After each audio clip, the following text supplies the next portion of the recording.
Bersama-sama mensyukuri nikmat Allah Subhanahu wa taala.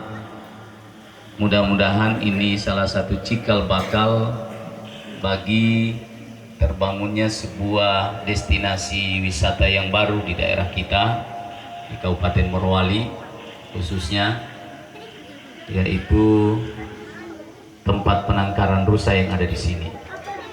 Ini adalah cita-cita besar saya, bagaimana ke depan Kabupaten Morowali ini juga bisa akan menjadi salah satu daerah tujuan wisata. Kita punya Sombori, kita punya pantai yang indah, dan salah satu hal sekarang ini yang sudah viral saya lihat di media sosial, di mana-mana sampai di Jakarta orang pertanyakan tentang penangkaran rusa ini. Karena salah satu penangkaran rusa terbesar setelah Bogor di sini. Jadi ini saya bercita-cita besar, mudah-mudahan dengan kita mulai secara perlahan-lahan menata tempat ini sehingga menjadi akan salah satu ikon wisata Kabupaten Morowali, Sulawesi Tengah, termasuk Indonesia. Oleh karena itu malam ini kita coba memulai dengan membangun tempat ini. Insya Allah ke depan kita akan tata lebih bagus lagi sehingga orang-orang dari luar yang akan berkunjung misalnya ke Sombori dari bandara bisa lewat di sini, kemudian berkunjung ke wisata-wisata lain yang ada di Kabupaten Morowali ini. Itu kira-kira salah satu cita-cita saya, mimpi saya tentang Morowali dan Sulawesi Tengah di masa-masa yang akan datang. Karena hari ini kita semua tahu persis bahwa salah satu tentunya sumber pembiayaan daerah yang paling besar di dunia hari ini di daerah di Indonesia adalah pariwisata. Kita tidak mengandalkan hal-hal yang lain karena semua bahan tambang dan sebagainya semua akan habis, tapi pariwisata itu tidak pernah habis. Kita mencontoh misalnya di Bali, kemudian di NTB yang hari ini walaupun terpuruk dengan situasi dan kondisi COVID hari ini, tapi alhamdulillah tidak sampai terlalu menurun tajam sehingga ekonomi masyarakat masih bergerak. Nah, itu kira-kira salah satu hal yang menjadi pemikiran-pemikiran saya, dan kehadiran Bapak semua di sini tentu bisa membantu kita menyebarkan melalui media sosial masing-masing bahwa di Morowali itu ada satu penangkaran rusa yang terbesar kedua setelah kota Bogor di Indonesia. Ini penangkaran ini telah terdaftar di BKSDA yang ada di nasional maupun yang ada di Provinsi Sulawesi Tengah. Ini sudah resmi sehingga kalaupun kita share di medsos ini tidak masalah. Nah, itu kira-kira gambaran saya kepada Bapak dan Ibu sekalian. Dengan kita malam ini hadir di sini mengisi waktu kosong. Dalam perjalanan saya juga melakukan kunjungan daerah pemilihan sebagai anggota DPR RI, maka tentu sekecil apapun kita coba berbuat untuk daerah yang kita cintai ini. Bapak-bapak dan ibu sekalian, pada malam ini juga saya kembali lagi menghimbau kita dalam kapasitas saya sebagai Komisi 9 DPR RI, sekalipun Morowali ini adalah daerah yang masih dalam zona aman, zona kuning, tapi kita tidak perlu lengah, kita harus waspada tentang COVID-19.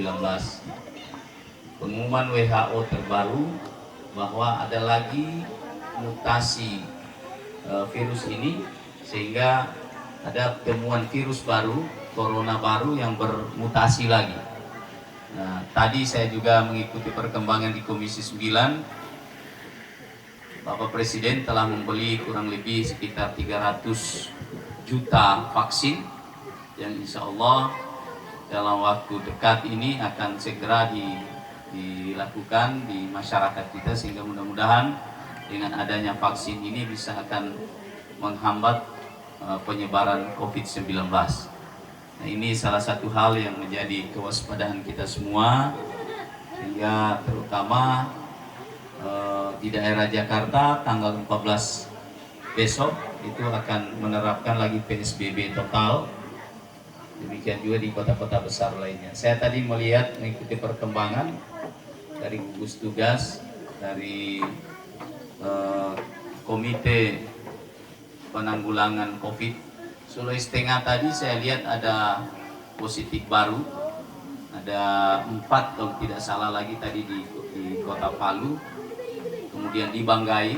Ya, saya tidak tahu kalau di Morowali, mudah-mudahan lah kita doakan semua Morowali bisa aman. Tapi itu pun kita harus terus berusaha. Salah satunya misalnya kita berusaha untuk selalu hidup pola bersih, PHBS, pola hidup bersih sehat. Itu saya kira kuncinya di situ. Setiap kali kita mau makan dan sebagainya, lalu mencuci tangan. Saya kira itu pesan-pesan saya pada kesempatan ini. Mudah-mudahan kita berdoa kepada Allah Subhanahu wa Ta'ala agar masalah ini, wabah COVID-19 ini segera berakhir, karena ini telah merusak begitu banyak sendi-sendi kehidupan masyarakat, baik kehidupan ekonomi, kehidupan sosial dan sebagainya. Kehidupan ekonomi kita hari ini, mudah-mudahan Bapak Presiden bisa menahan anjloknya pertumbuhan ekonomi kita yang hari ini sudah berada di kuartal ketiga. Itu sudah kalau bisa kita bertahan di kuartal ketiga ini, berarti kita tidak masuk dalam resesi ekonomi. Tapi kalau kita tidak bisa bertahan, maka kita akan bisa masuk dalam resesi ekonomi seperti Singapura hari ini dan sebagainya. Nah, oleh karena itu salah satu solusinya adalah bagaimana kita senantiasa menerapkan protokol corona, COVID. Kemudian yang kedua, senantiasa berusaha agar pola hidup bersih sehat itu kita laksanakan setiap saat. Kira-kira itu pesan saya, dan tetap jaga kekompakan, kerukunan kita semua. Doakan saya, insyaallah Senin kembali saya akan aktif bertugas kembali di DPR RI di Komisi 9. Selama ini lebih banyak di lapangan di kabupaten-kabupaten lain, dan karena kemarin kita belum berhasil untuk bisa mendaftarkan diri di KPUD sebagai calon gubernur dan wakil gubernur, maka saya kembali aktif bertugas di DPR RI nanti pada tanggal 14 besok yang akan datang. Kira-kira itu penyampaian dari saya pada malam ini. Jadi kita santai-santai saja, ini bukan acara resmi. Kita santai, ada yang mau menyanyi silakan menyanyi, yang mau tidur silakan tidur juga di sini kalau mau menikmati ya Haji Asok. Nah, saya kira demikian apa yang dapat saya sampaikan. Selamat bermalam minggu. Wallahu musta'an. Assalamualaikum warahmatullahi wabarakatuh. Saya tutup dengan sebuah lagu.